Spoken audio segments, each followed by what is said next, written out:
Når man skal lave et boxplot, så er det vigtigt, at man sørger for at få alle sine informationer ud i siden.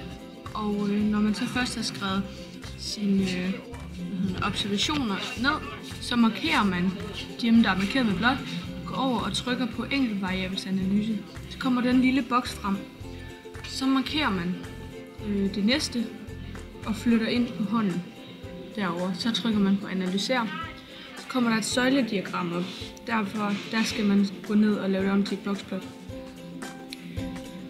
Når man så har et boxplot, så er der sådan en lille, ved siden af hånden over i venstre hjørne, der er der sådan en lille tegn.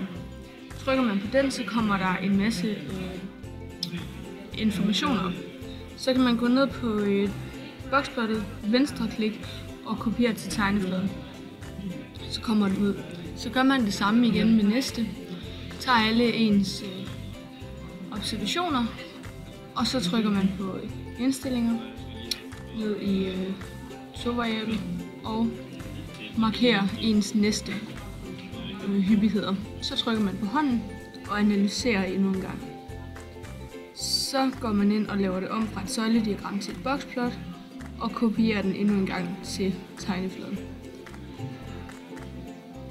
Når den så er ude på tegnefladen, så ligger de oven i hinanden. Så kan man gå over og venstreklikke over på en af dem, ned i egenskaber, og derfra over i basis. Fra basis, så ved den allerførste parentes, kan man slette det og skrive minus 0, et eller andet, og så flytter den sig så.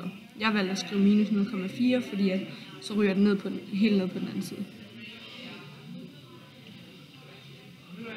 Og når man så har derfra, så kan man sammenligne dem.